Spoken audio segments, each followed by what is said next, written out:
Okay, good evening or good afternoon. This is Tom, KA2D, with your logging program. And basically what we're going to do today is an overview of all the different logging programs, concentrating basically on the everyday logging programs. Uh, so again, this is Ham Radio University, and it's our 23rd year, and it's 2022. Okay. Basically, the reason for logging, and this is from the ARRL, okay, is it falls into three categories: legal, operational, and personal. Basically, now we're not required to really keep a log, but it's a good thing to have a log for various reasons. Operational, having a log in the past contacts is a resource when filling out a QSL card that may have taken months to arrive. Personally, a log is like a personal radio history, reminding you of the people and places you've talked to, the nets you participated in, and the contests you worked. Now, what's in a log? The information you need for your log. And this goes for whether you do it on paper, computer, or whatever you use to log.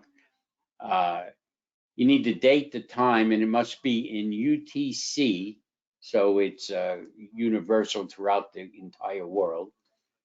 The call sign of the person you worked, the frequency or the band, the mode. The signal report is optional, but it's good to have. And the optional notes are the power, your name of contact, if you exchange what kind of rig and antenna, etc., weather, and so on and so forth. For DX contacts, you want to keep track of the QSL route. Is it direct? Is it via the bureau, which we'll talk about later? A QSL manager or online QSL service. It's also good for, stateside, WAS award and the VUCC grid award. So here's the old way. When we all first got logged, maybe not so much for the newer person, but you had a paper log, which you had to keep track of. And again, this is the old standard ARRL logbook, and that's what the grid looked like. And there was all various copies of that particular logbook by various manufacturers and calendars and so on. And as you can see, it's very nice, very clean. The issue is if you're searching throughout your paper logs, it's very time consuming, especially if you have many logbooks. Now here's this thing, computer or paper. Computer logging programs are widely available. There's many. There's freeware or commercial, PC, Mac, even now cell phones and other devices, handheld devices. All of the computing logging programs are configurable, meaning you can put the windows in any order or any way you see fit. And you can keep track of a wide range of your logged information. They include the tools that control modern software controllable radios, meaning if you have a modern radio that can be hooked up into your internet, you can keep track of frequency, antenna rotors, and other station functions and devices. Computer logging programs will automatically log the date and the time when used and when used with the rig control. It'll keep track of your frequency, band, and mode. No need to keep calendars and clocks, which is very nice. The old days, on your desk, you had all kinds of pieces of paper with all kinds of different information, times around the world, beam headings, and all that kind of good stuff. Now you have it right at your fingertips in front of you on your screen. And when you're linked online and you can connect to a worldwide spotting network, like DX Summit, your logging program will alert you when a new DX is needed. It'll also alert you to band modes, and with a click, it will insert the needed call into your program, and provide detailed information for that call, like beam headings, distance, sunrise, and sunset. So it makes it semi-automated and makes it a lot more easier to keep track of who you're working. An advantage, there's a lot of advantages. Computing logging programs, like again, this is kind of a repeat, will log the date, the time, and when used with rig control, track frequency and band mode. Ease of tracking, QSL sent and receive, easy lookup. For instance, if you're a member of the Bureau and you get a stack of cards, very simply, you do a search for each call. And instead of looking through pages and pages and pages, depending on how many books that you have. Call sign lookup from a CD or online like QRZ, Ham Call, Ham QTH, and the other available services. Very simply, you type in a call and you hit a search key on your keyboard, and it'll come up with the searchable, his name is QTH and other pertinent information, and even go to QRZ.com and open up his QRZ page. It's easy tracking of awards, all awards, DXCC, worked all states, grids, worked all zones, IOTA, parks on the air, U.S. County, and a host of other awards are available. You can export, import to and from Logbook of the World, Club Log, EQSL, and QRZ. All this stuff is automated from a full-featured logging program. These are the popular ones, and this was gleaned from EHAM reviews. And very popular is the Amateur Radio Contact Log by N3JFP. It's easy to use. It's well-written logging program, full-featured. DX Lab is an integrated suite of programs for logging and station management. So not only does it have a logging program, it has tools for propagation prediction and all kinds of other neat stuff. Log4OM by I3HMH is also another nice and easy logging program. Logger32 by K4CY is a 32-bit logging program. I believe DX Lab is free, LogOM and Logger32 are free. Amateur Radio Contact Log, I think it's very, very inexpensive. Probably, I think it's under $40. DX for Win is one of the first comprehensive logging software programs for Windows. That's a commercial one. That's on the expensive side, somewhere around $90. Ham Radio Deluxe used to be free, now is a paid-for program. It's an integrated suite of programs for logging and station management, meaning it has a great satellite. It's very popular with the satellite people. It also has a great digital program, DM480. That's very, very nice. And listing of the many programs along with the details, links, and reviews, go to eham.net reviews and see ham radio logging software. There's a lot more in there that may be applicable to you, especially if you're not a PC person. So again, these are just listed the most popular from eham.net, and they all do basically the same thing. And what you need in every logging program, doesn't matter which one, you need to have it set up with your personal information. Of course, your name, your call, along with your city and state, your call sign, locators, time zone, lat long, your grid square, your CQ and ITU zones. And the reason for that is it'll give you detailed information when you decide to work a DX station. This info is found on all the sites like QRZ or HamCall. For rig control, radio ID, radio board weight, and computer COM port, that information will be in the manual, and a COM port will be displayed in your computer's device manager also for that. And that's a nice feature to have the rig control instead of constantly changing the radio or punching in calls or so on and so forth. And each program will have a list of preferences, bands, modes, name, just to name a few. This is from what you see. I'm sorry for that terrible picture, but basically this is a one screen setup, and what you'll see on the screen. And again, all of these windows you can configure or you can minimize it or so on and so forth. But what you see is the main logging window, which will have a close-up shot of that. Your stations needed. That means that on this particular case, he is connected to the DX spotting cluster of his choice.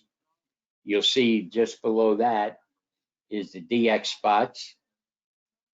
The gray line map will give you where the sun is for propagation of different bands. It'll give you country band work grid. And as you can see, there's a lot of information on one screen. And you can have all, or just maybe the logging window and maybe the spotting cluster up, just to keep it cleaner. In my case, I have two monitors, so I have it a little spread out. Makes it a little easier to read. But again, all the logging programs mentioned have this kind of feature.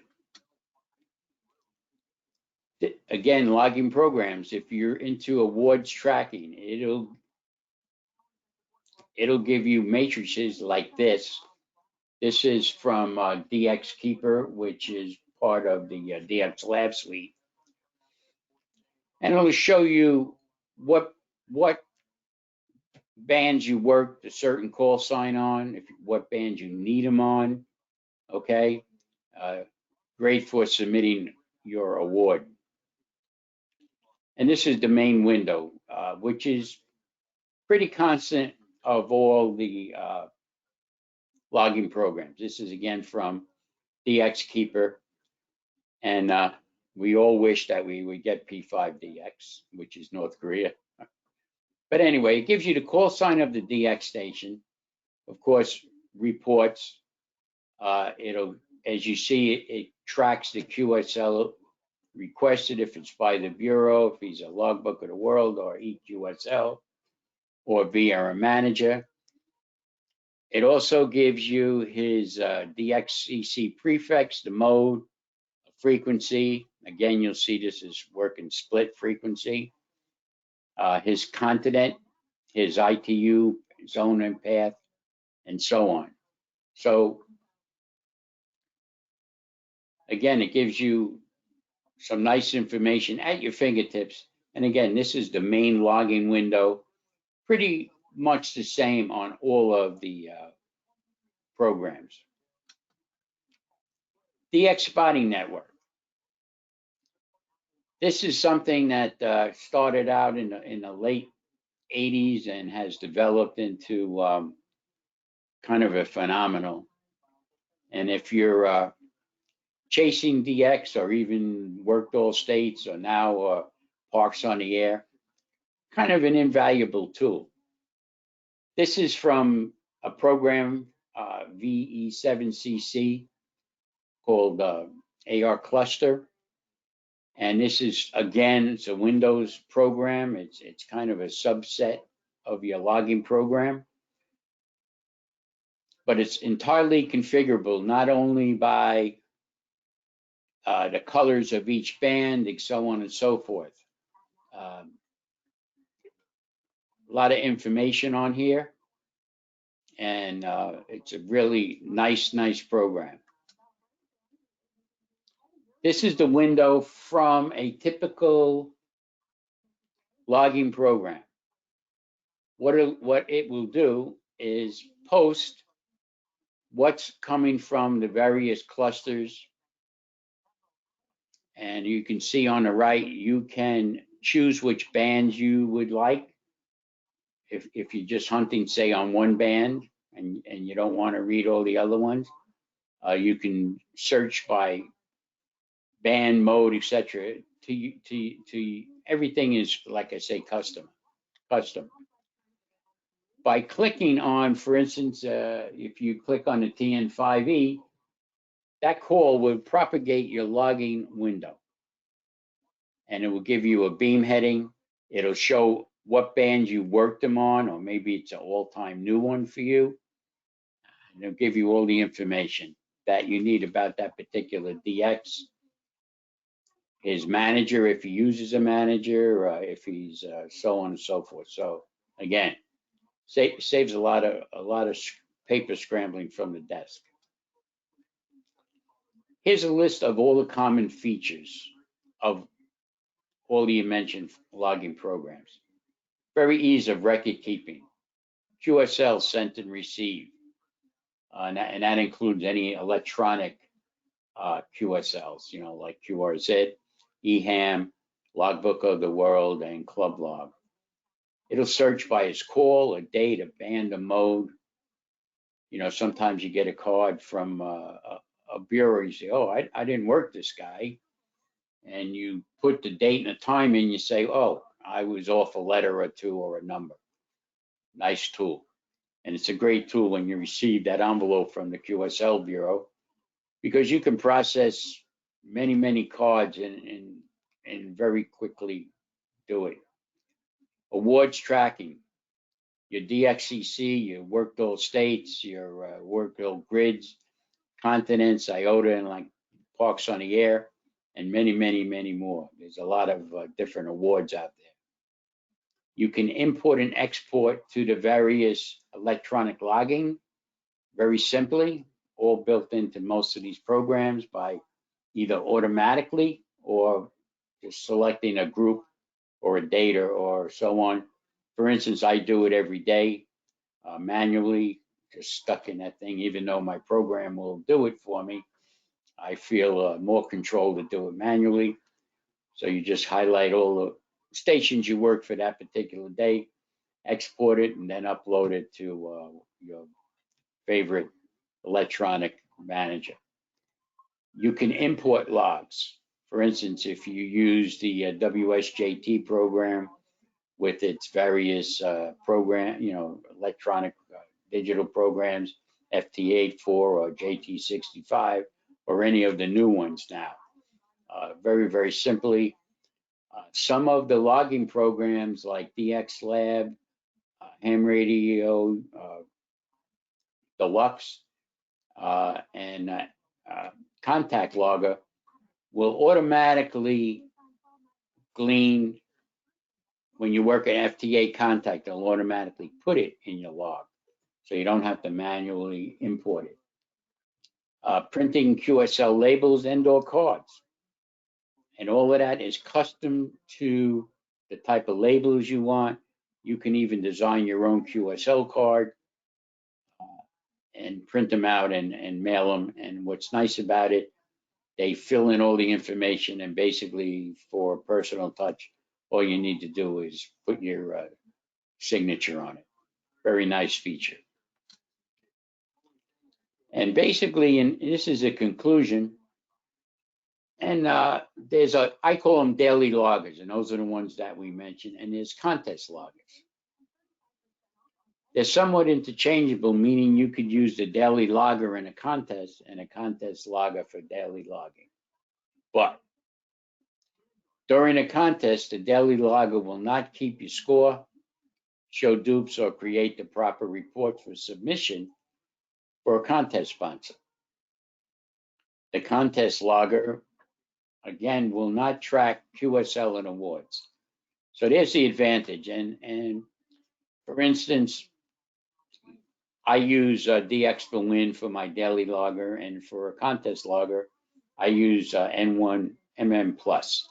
So when I do a contest, of course, it creates all the contest reports, and then you can import all the contacts into your daily logger.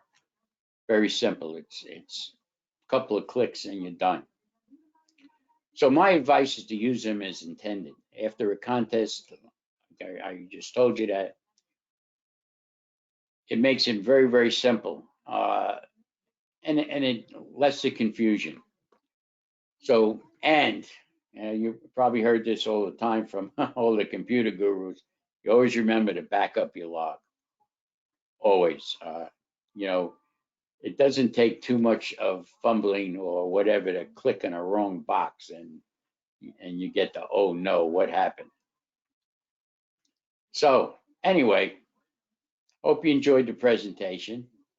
It was really intended to give you an overview, you know, no deep into it and all its advantage. Check the program would fit your needs. Like I said, you go to eham.net, that has a nice review of the different programs. Or you can ask one of your club members for a demo before you decide to take a shot at it. So with that, if we have any questions, I'll be glad to answer. Okay, Tom, let me come in. Yes, go ahead, George. All right, so as far as, okay, well, there are some questions. One person wants to know that they're interested in net logging online without the need for software on computers so that all net control operators can quickly and easily use it. You know anything about that? Yes, I do. It's very popular with the various nets now. I know the local club uses it on a Tuesday night 10-meter net when certain people are there. I believe, though, that you need some sort of device to log in and use it. So you need a PC, a Mac, or whatever device on it. I don't think you can do it without using one of those devices. To actually find out more about that, I would check the NetLogger website. Hope that answers the question. Okay, which website would you check? NetLogger. If you Google NetLogger, you might have to run around a little bit, but it's in there. Okay. Okay, is there a program that offers log automation for CW and for satellites? Well, all the logging programs. Well, I shouldn't say that. I know Ham Radio Deluxe has a nice satellite tracking, and I also believe AC Logger or amateur radio logging program has a specific module. I happen to know that Ham Radio Deluxe has a module just for satellite tracking and logging. The CW, all those programs have different modes. For instance, DX for Win actually has a link to a CW device like WinKeyer and so on, that you can generate CW from your keyboard or from a key. And again, the logging, you would have to put the call sign in the queue to log the various station, wherever you work. But they do have automated CW. By automated, I mean you'll have a screen up where you can have function keys with program messages, for instance, CQ, your call sign, and various information, you know, my name, my QTH, and so on, like that. Go ahead. Okay, there's another question. I'm not sure I understand it completely, but maybe you will. It says to record signal strength, send and receive. Is it in relation to me? So I would record and receive the signal strength of the station I am receiving and then send the strength of the station that tells me the signal. Seems to me that WSJTX QSO gets recorded into my logger, the opposite of what I described. Maybe I am doing it wrong. No, that's not true. When you make a WSJT contact, doesn't matter really what node, the signal report is generated by the ability of your antenna system. And so, for instance, if you work me, I'm in New York, and say you're in on the other side of the country, it'll give you, -3, 4, 5, or even if band conditions are terrible, a -23, or if the conditions are favorable, it'll give you a plus signal. So the WSJT program is the one that generates the send and receive signal report. So I hope you understand that. That's, again, software controlled. Okay, but what you send goes into the sent field, and what you received goes into the received field. I think that's the question he was asking. Yes, yes. For instance, when you have the receive field, when you click on a call to select the call that you want to work, and you call him. When you click on that call, it's the signal report that you are receiving at your station is what will be generated. For instance, you see KA2D, you click on his call, and maybe it's a -8. So you call him with your call and your grid square. I will answer you with your call, my call, and a signal report, say -8, okay? You'll respond, Roger, dash, -8.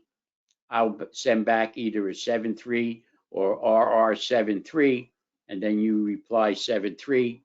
When you log it, it's going to have the date, the time, and the two signal reports, -8 received, -8 sent. You log it, and it goes into your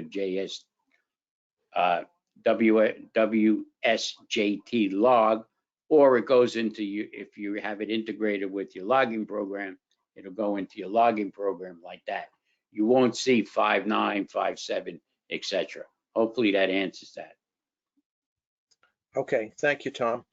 Getting back to the other question about the NetLogger, one person said the website is netlogger.org, so thank you for that.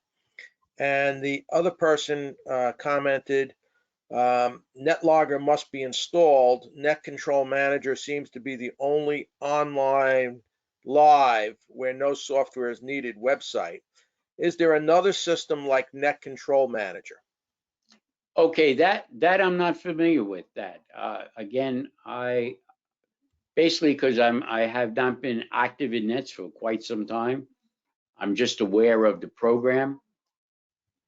So I would go to the netlogger.org, and they would give you the information. So obviously there is a way to do it without having a PC device. Okay, thank you, Tom. If you have any more questions, still a little time available. You can ask the question by going to your questions tab in your control panel, clicking on the arrow in front of the questions tab, opening up the questions tab, and entering in a question. So I don't have anything else at this time, Tom, if you want to wrap up, and we'll see if we get any other questions while you're doing that. Okay, very good. Well, without any questions, I could review what's going on.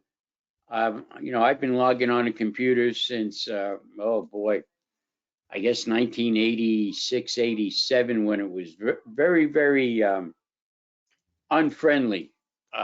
Computers were unfriendly, and so on and so forth. Now, with the power of the computer, you can have many things going.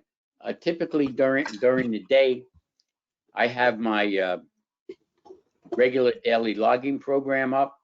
I have the spotting cluster on to keep track or looking for things I haven't worked, the logging program keeps track of it, makes it very, very simple. You can do many things at many times.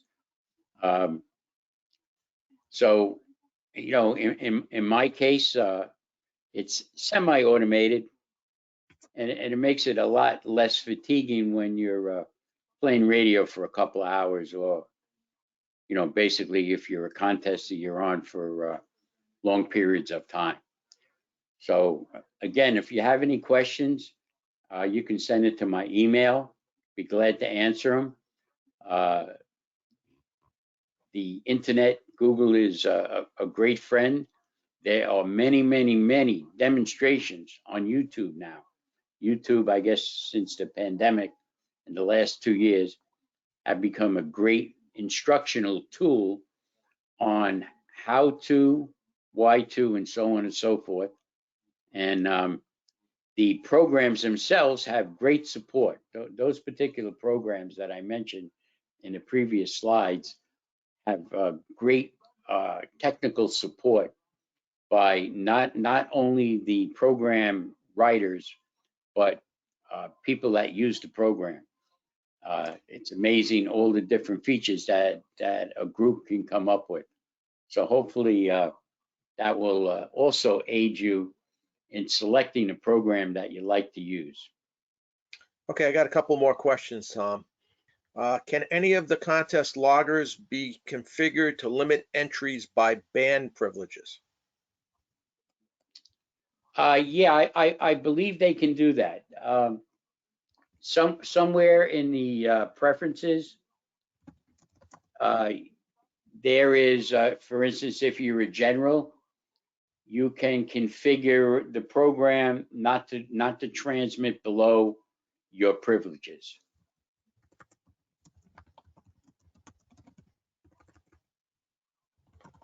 Okay, and what are the minimum requirements on the computer to get these logging programs? Okay, different programs depending on your features. But basically, even a mid-range Pentium, say a 5-year-old or even older computers, will run some of the simpler programs. And there's versions, say for instance, N1MM, even though they don't support it, the original N1MM for a contest program, not MMM Plus, will run, say, like on a 486, going back to a 486. And some of the simpler programs, if you search them out, will run on the earlier computers with minimum requirements.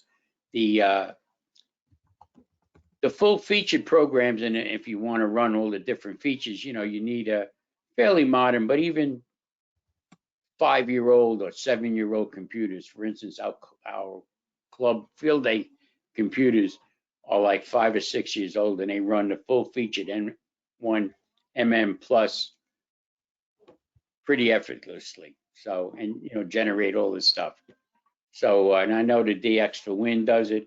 I know AC Logger will also run on a 5-year-old type of computer. So again, they may be a slow with the changing windows and so on, but they are adequate to use them. Okay, I got a couple more. Could you describe to the audience the process of going from, say, a contest logger to your logger to Logbook of the World? Okay, very simply. All the amateur radio programs have this feature. It's called ADIF. It's a text file which can be imported or exported from one program to another. So here's the process. In N1MM, when you go to File, Export, it'll say ADIF. So you export. I'll give you an example. For instance, this weekend is RIDI Roundup. So you would have your call dot RIDI Roundup dot ADIF. So you put that in your computer, keeping track of where it's residing on your particular computer. You open up your logging program, doesn't matter which one it is. You hit import, you go to that particular file, Ready Roundup, you hit import, and it will import it into your daily logging program. So now all the contacts that you made for this particular weekend will be in your daily logger. Now, you can have your, depending on the logging program, automated upload to Logbook of the World, or you can do it manually by selecting the date. It'll open up a separate window with all the different with all the contacts you made with that particular date. Export to an ADI file. So like what I do is I put log dot and I put the date on it to keep track of the different files. ADI, again, keeping track of where it resides on your computer. When you go to the Logbook of the World, QS, what's the name of the file? Hold on. TQSL, I'm sorry, yeah, brain fade. You go to TQSL and you make that log into a TQSL file to upload to Logbook of the World. Done. Okay, and the same coming back down. When you go to Logbook of the World and you want to make a report of the contacts for the week or the day or whatever, and automatically the report will be an ADI file, ADIF file, which you can import back into your logbook and mark it as a Logbook of the World QSL received. Hopefully that answers it. Okay, thanks, Tom. A couple more questions. What program do you use for contesting, and what program do you use for your daily logger? Okay, for contesting, I use N1MM Plus, which is a free program with constant updating and so on. Some of the features are very, very mainly not for a single operator, let's put it that, or a simple operator, but they're there if you need them. It's a great program, makes things very, very simple, and makes contesting very enjoyable, whether you're a casual operator or you're, going for a decent score. My daily logging program is quite old. It's one of the first computer logging programs. I've had it since the mid '80s. Is DX for Win. It's a commercial program.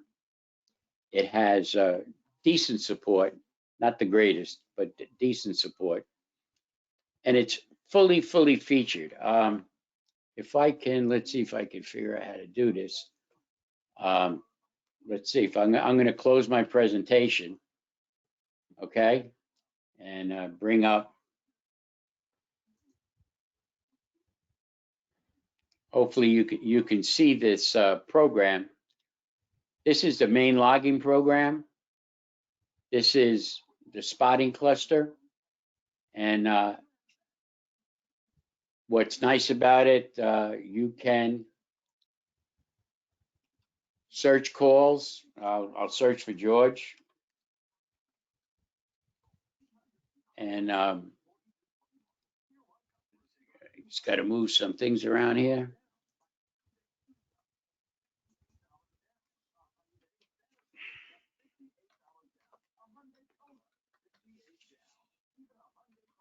Oh, well, all right. As usual, things don't work. Let's see who else will be there.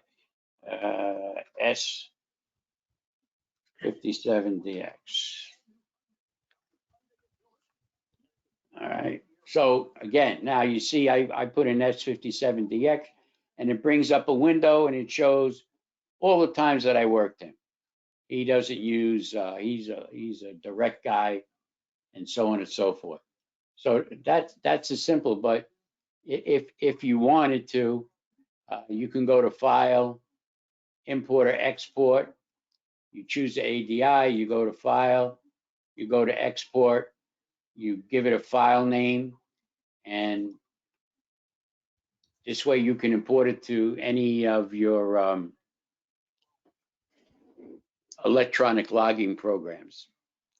Now you can also do this automatically, right? To upload to Logbook of the World automatically. Someone Yes, yeah, right. also Yeah. mentioned that that's a possibility. Yes, this has all the different things that you can do. I happen to do it manually,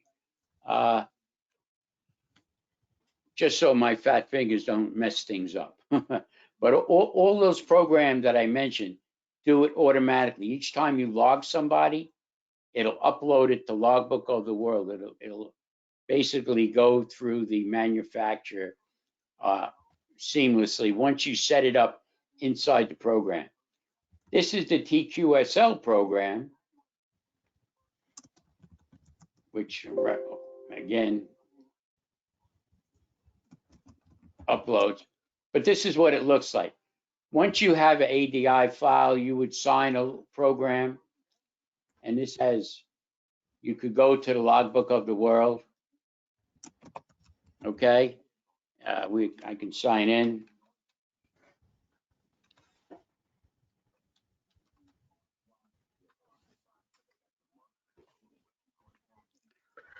Okay, and I would go to my QSOs, see what I have for, and so these are a list of all the stations, and if I want, I can download the report. I won't do it today.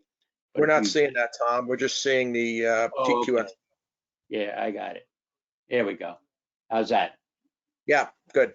Okay, yeah, I had it on the wrong screen. So again, you log in, you go to your QSOs, and these are all the QSOs that I have from the last couple of days that I've uploaded. If I want, I can download the report. It'll say, you know, the date, et cetera, and you hit the download report. Going back, if you go to your awards, there's a DXCC award,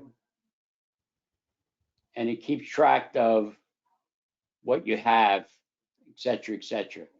Like, for instance, we have some new ones that you can do an application and do those rewards. So that's a couple other questions, Tom. yeah, go ahead. Many other people want to know about Macintosh. Are there logging programs for Macintosh computers for daily logging and also for contest logging? Yes, there are. And again, if you go to the eham.net, they are listed under the programs for Macintosh and other devices. For instance, there's a couple of programs that are really just made for a tablet or a cell phone. So they're listed at eham.net.